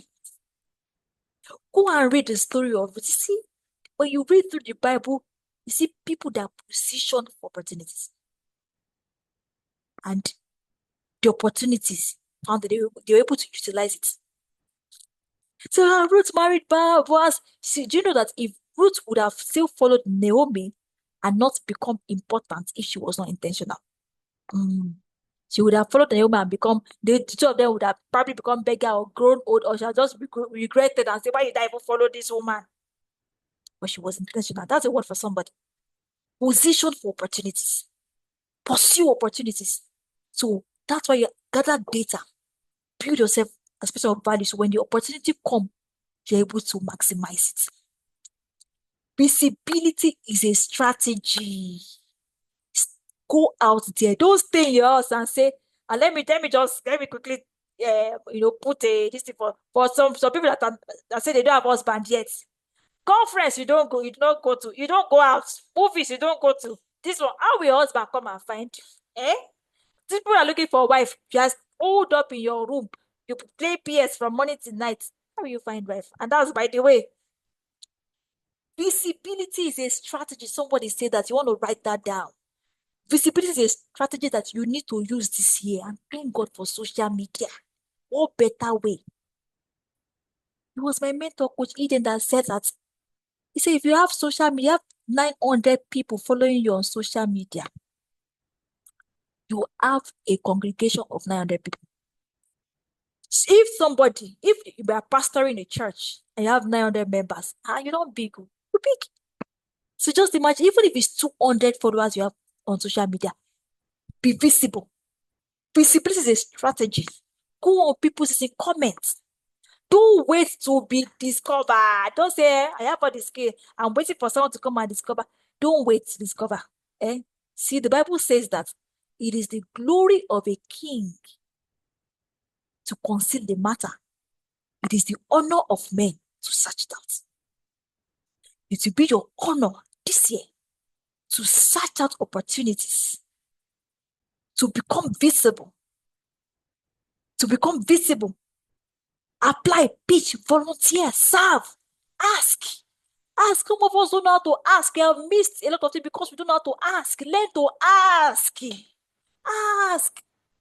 Do you know that I have won money in a conference? My mentor spoke at the conference last time. One of the speakers was just speaking and said, "Who wants $100?" And everybody just does it immediately like this. We exchanged eye contact and I ran out. One guy to run out. I went home with money that day. Yes. Ask. Sometimes you don't have because you don't ask. Don't be afraid to ask. Yes, you get is no. Normalize hearing no this year. Normalize it. That year they will tell you is no. And no does not put a stop to your destiny. No means look for another alternative. So apply. Pitch. Apply to that. Even if they say you're not qualified, still apply. Pitch. People that you see, people that won grants and the grants did not fall on them. They apply to it. They tried. Open doors often require you to knock first. Will you take the step to knock on your doors of opportunities? The reason why many of us did not get the results we are supposed to get last year is because we did not ask, we did not pursue the opportunities. We didn't take the step. Let me quickly say the story of the 4 lepers. So a prophecy had gone ahead, like a word has gone ahead of you this year. God has sent a word for you this year. So a prophecy went ahead of Israel and said, by this time tomorrow, everything, the value of this will be equal to 1 shekel, and this one, that food, everything, there will be abundance. And it looked impossible. And 4 lepers decided to move. Do you know the opportunity was there? If they did not move, the Assyrians will not happen on them. They were able to get the abundance because they pursued opportunities. It was there, but they had to take a move. So some of the opportunities this year will not come and find you where you are. You have to go and look for them. It's when you take a step, you will not meet them on the road. Let's move forward. 14, power of service. I talked about this already. Service build platform that money cannot buy. Service build trust, access, and reputation. You want to serve this year. Please, serve. Serve people. Have the heart of service. I'm telling you, the road of service is not quantifiable. This year, serve. You see those people that you say, I don't have anything. You have service. If you don't have money, you have service. And don't be too proud to serve. Don't be too proud to say, I cannot be doing one, boy. Do one, boy. Do it. There is gain there. You can't serve and not learn. When you are serving, you are expanding. Something is shifting. Please serve. Please serve. Strategy 16 to 17. Character and cycle. Stay humble and teachable. One thing you want to do is to not be proud. Don't think that you know everything. It is arrogance to think that you know everything. It is arrogance to think that, yes, I've graduated from school, I don't need to learn again. What arrogance? Be humble and keep learning. You see, humility keeps you growing. Seek to know, not just to respond. Many of us, when we hear things, especially when we are learning in one area and somebody is talking about it, they're like, okay, let me see so I can correct. Seek to know, not to correct. Because there is an angle that somebody will bring that you don't know before. Even topics I know already that I'm versatile on, I carry my pen and I write. That's what they say. There's always something different. The moment you think you know everything is the moment you stop progressing. The moment you think you know everything, that moment you stop progressing. So seek to know. Seek to learn. Do not be proud if you need to learn from a 2-year-old. Humble yourself and learn. If the person that if you need to, if the person that is an expert, you are older than the person, carry your age and put somewhere. Go and meet the person and learn. If you have to stay under mentorship for someone that you're older than, please stay. Be humble and learn because it's the result that you need. It's the result that you need. Seek to know. Seek to know. Be humble and be teachable. Then strategy number 17, you want to pay attention to your cycle this year. See, do away. I don't want to spend too much time on this one. Do away with people that are not adding to you, that are not multiplying. So you have people that add to you, there are people that subtract to you, subtract from you rather. There are people that multiply you, and there are people that divide you. So recognize people that add and multiply to you, especially those that multiply you. Because we are going to be doing strange things this year. You want to have people around you that will encourage you, that can pull you up when you fall, that can have your back.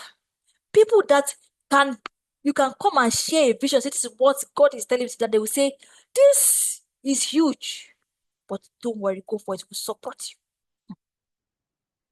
Guide your circle this year. Guard it, guard it, guard it, guard it. Guard your circle. Do away with toxic people. You don't want to do 2026 with toxic people this year. Your circle sets your normal. Surround yourself with people who challenge your standard and force you to level up simply by being around with them. There's some people that just by being around, you don't have a choice. You don't have a choice. You will grow. Because when you guys meet together, this one is talking about this is what I've done. So you don't have a choice now, you will grow. Whether you want to grow or not, you shall grow. And that's why one of the things you want to do is to get into an inner circle, a mentorship circle, where there is accountability and there is the space, the environment will stimulate your growth. So even when you don't feel like you will grow. Because let me tell you something. I'm not saying that this year is going to be seamless for you because you're attending this webinar. Oh, there are times you will fall. Yes, you will fall. There are times you will build a consistency and then you break it. That is why you need to have a cycle that can keep you in check, keep you in line, keep you streamlined. All right, let's go quickly. All right. So, prioritize implementation. Make sure you implement. Make sure you implement. Come, I think it's something I've missed. See if everything that I've said today, if you did not implement, it is a waste. If you don't implement, it is a waste. All right? Prioritize implementation. Your vision stays invisible if you don't implement. Your goal stays invisible if you don't implement. That's the difference. Implementation is the difference between winners and losers. So a vision stays invisible without action. Follow the 24-48 hour rule. When you learn something valuable, implement it within 24 to 48 hours. Anything you learn this year, now I've talked about implementing, I want to emphasize it again. Make sure you implement. Make sure you execute. Make sure you do it. Many people plan, but they avoid doing it. If the Bible says, do not be hearers of the word only, but be doers. Do not just be hearers, do the word. So this said, your non-negotiable is implementation. Everything you want to do it. Everything you learn, do it. When you get after this webinar, implement. As you are hearing this, pick out things that you're going to start implementing, because that is where your success lies. If you learn all those things, you hear all those things, you know all these things, and you don't take action, the year will be the same. And this is not a curse. to year will be the same. Implement. The Bible says faith without works is dead. Knowledge without action is dead. It's as if we don't know. There's no difference between a person who has knowledge but no action and an ignorant person. No difference. There's no difference. So implement. And lastly, for tonight, as I round up, is have the spirit of excellence. The spirit of excellence is the spirit of improvement. You can't do without innovation. Innovate. Don't be like Nokia. See, there was a time that Nokia phones were the in thing. When they were, it was, I don't know, Gen Z might not be able to relate. Java, Symbian, it was Nokia. They had the market, but they did not improve. So when the world shifted from Java and improved to Android, to iOS, Nokia did not, they were comfortable, they relaxed, and they did not innovate. So we left them behind. Some people don't even know what Nokia is. See, the world is forever, everly evolving. They are moving at a fast pace. They are moving at a fast pace. Right? So you want to keep up. You don't want to be left behind. Now is AI. AI is what is in vogue. Whether you like it or not. AI. You see, when mobile phones came out that time, some people were like, no, anyway, it is even some religious people even said it is the instrument of the devil. How can I be calling somebody here and they'll be hearing me in America? But guess what? Came to stay. So I'm here to tell you, AI has come to stay. So you want to keep improving. I'm not saying be perfect. We are on a journey of perfection. So the focus is not for you to be perfect. The focus is for you to keep improving. That's why I said every day, learn new things. Live yourself better than you met yourself. Live the year better than you met it. The you that entered the year should not be the same you that is living the year intellectually. The you that entered the year should not be the same you that is ending the year. So innovate. That is where do not be afraid of fail comes. Innovate, try new things. Keep up with what is going on. Keep up with stay in line with the trends. Keep up with the world. Because let me tell you something, if you don't keep up, you will be left behind. With all your anointing, with all your prayers, with all your skills, if you don't innovate, that thing will become redundant. There's so many things we don't use. That's why you see even all these platforms, they keep evolving. They'll just bring a different feature. Facebook, as we see it now, Facebook didn't used to be like this. They innovated. There were so many apps that were competing with WhatsApp that time. We had to go. I don't know, my millennial people, remember to go. So many companies, so many ideas were redundant because they refused to innovate. So this year, you want to have the spirit of excellence. Excellence attracts opportunities that average effort never will. In everything you do, be excellent. Do it well.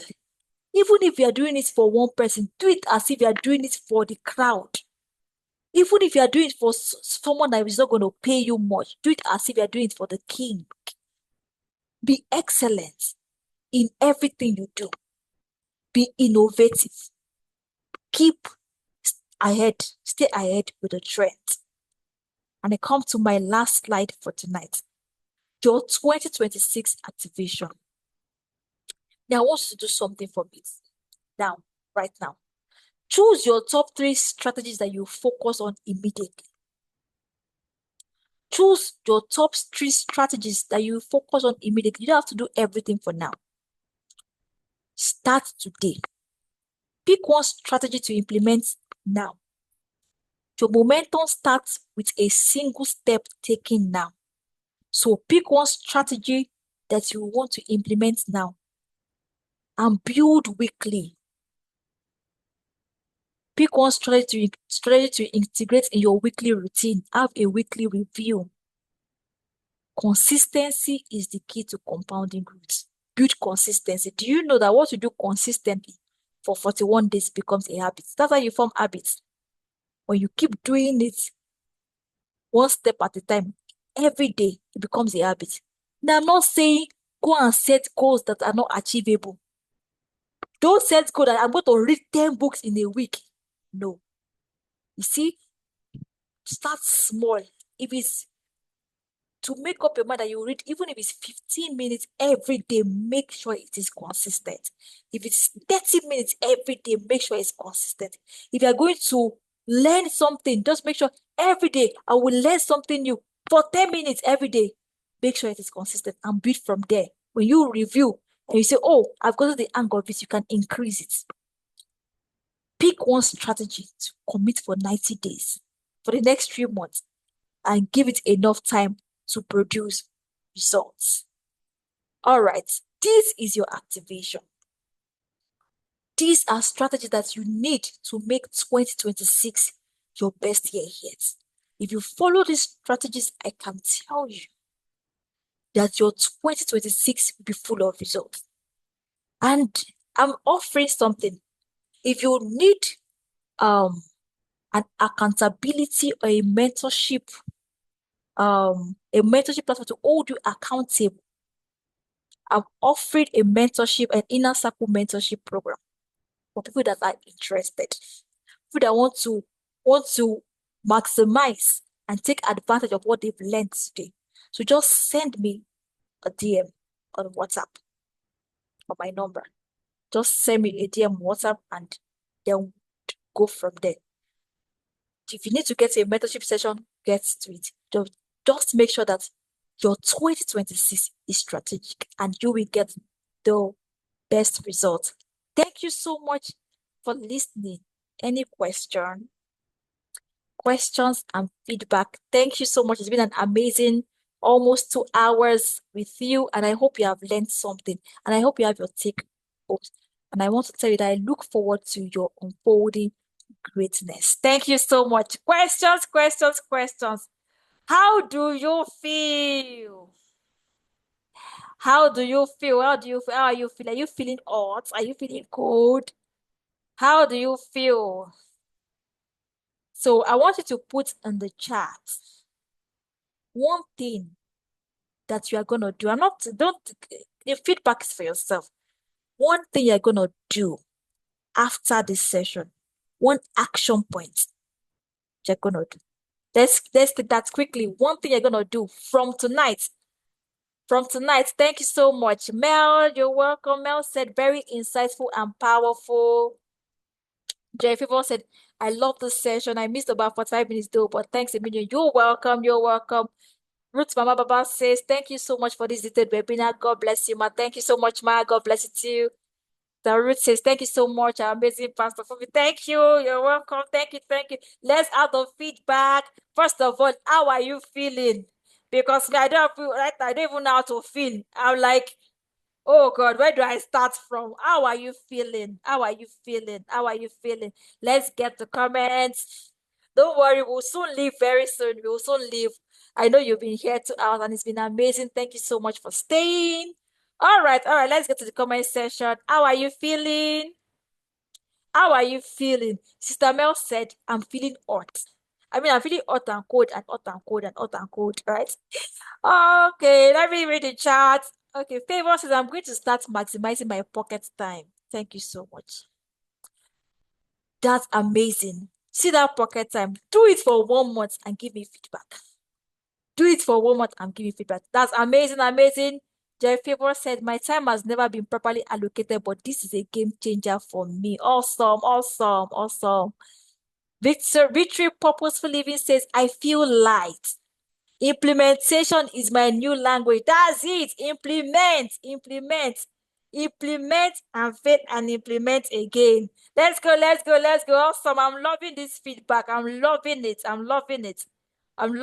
Gift says, wow, though I joined late, I was still blessed. We bless God. Thank God you are still blessed. So what are you going to do? What are you implementing? Which action step are you going to take now? Mel says, action step, weed out my social media. You see this one? Every one of us need to do it. Social media, we that allocate time for social media, 1 hour per day. And that's make sure 30 minutes out of that 1 hour you are putting out, you are creating, and then the 30 minutes you are receiving from strategic people. Some of you need to unfollow some people. Unfollow Instablog Niger. Unfollow them. I'm talking to myself. So see when I'm saying I will get unfollow Instablog Niger because that blog, gossip blog. It is a distraction. All right. So Starut says I must be intentional in showing up and investing in myself. Awesome. I must be intentional in showing up. Show up this year. We want to see you. And you don't have to be perfect, but we want to see you. Show up. Show up. Even in the imperfection, show up. Show up. Also, let's keep it coming. Let's keep it coming. Let's take 3 more. Let's take 3 more. Let's take 3 more. All right.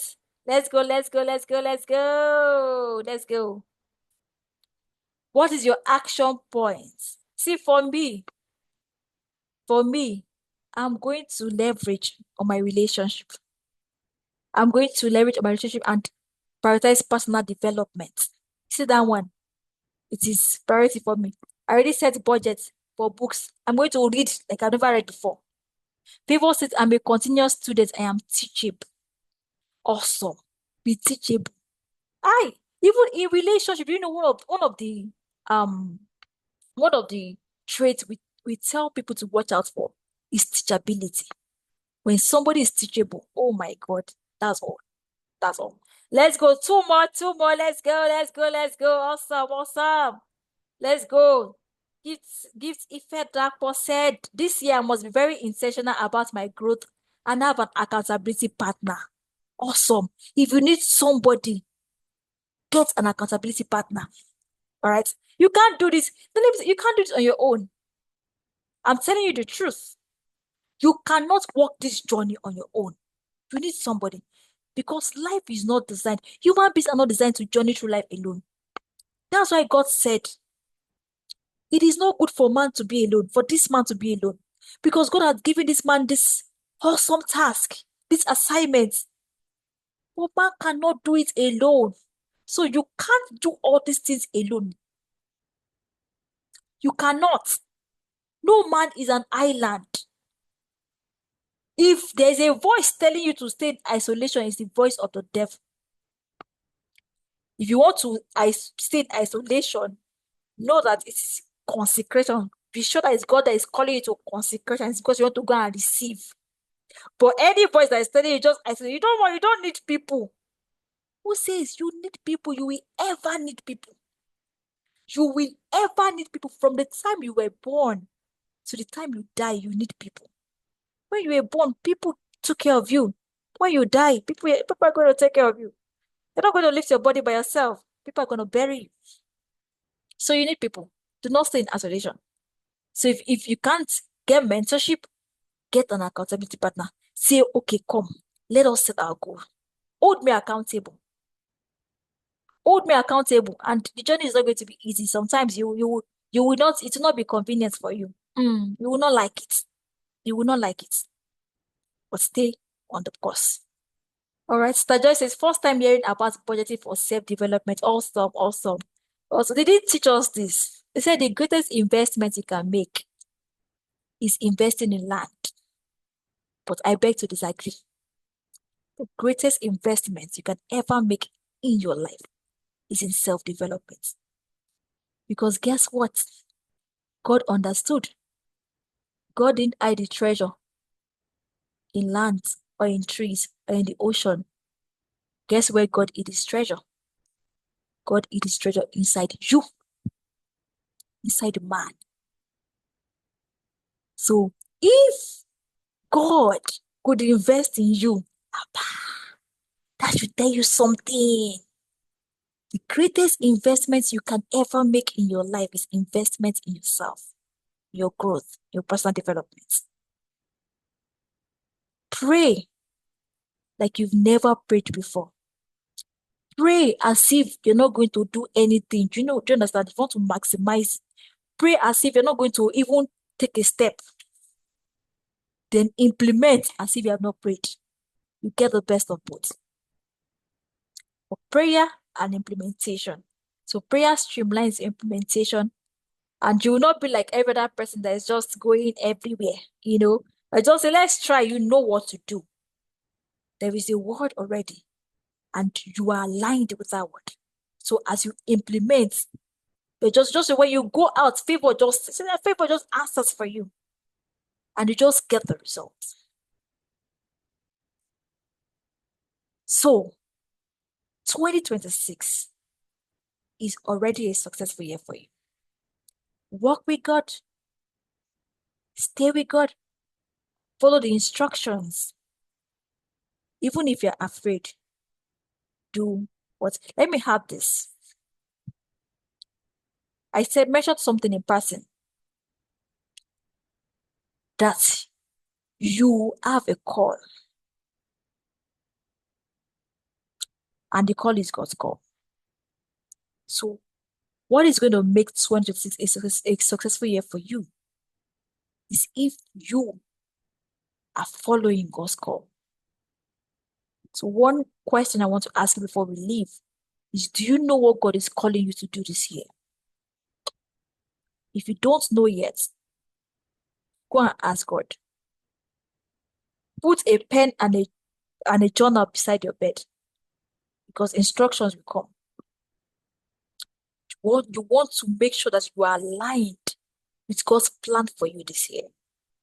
And you might not understand, but just follow. It might not make sense to you, but just follow. It will definitely be bigger than you, but take the step. You might take the step and it looks as if you are doing the wrong thing. Take another step. Do not give up on yourself. This year, do not give up on yourself. I repeat, do not give up on yourself. Try and try again. Fail and try. And you will see what God will make of you this year. Our last comment is first time hearing about projects. Okay, my music career will have visibility because I now know that visibility is a strategy. Awesome. Thank you so much, everyone. It's amazing having you on call. So we have come to the end of our strategy session of our webinar, strategies to win in 2026. And I'm so glad that you all found value. I want to announce to you that next week, we have another webinar. Yes, so it's a back-to-back something this January. It's not convenient, but it's a back-to-back. So next week, Saturday, we'll be having a webinar on relationship recalibration. Strategies to having a blissful relationship and marriage. Strategy to having a blissful relationship and marriage. You don't want to miss it. So make sure you share the flyer. The registration link will go out from tomorrow, So be here again next week. See, this year, God is intentional about us. Do one thing, God is intentional about you this year. And this year is your year. Say, it's my year. All right? It is your year. This year is your year. All right. So if you have not followed, please follow me on social media as Familiar Bio. I see a lot of my sisters here from the Expressions, some sort of community that I belong to. And let me tell you something. All this is I told you. Me, I'm a preacher, I'm not a doer. I am a doer. There are things I do. There are things I've done that have got given me results. I have communities. Some of my sisters are here from the Expressions, and I celebrate you. Some of my church members are here. I saw Pastor Rash. I saw a lot of my church members. They're here. I have communities. And you see, they come to support. So implement, build a community. Have a community of people that supports you. All right, follow me on social media, please, at Familiar Bayowa. Follow me on Facebook. And if you'd like to join our WhatsApp community, we have a community of amazing women that we are helping to become the best of whom God has made to be. Please join, send me a message on WhatsApp so that I can add you to our community. Follow me on Facebook and watch out for our next webinar next week, 17th of January 2026. You don't want to miss it. It's a relationship something. Thank you so much, the favor. It's a relationship. That's my Instagram link. If you're not following me on Instagram, follow me and I'll follow you back. We'll follow you back. So this is here for follow, all right? So is a relationship something next week or you don't want to miss it? If you have gotten value today, please share. God bless you in Jesus' name. Amen.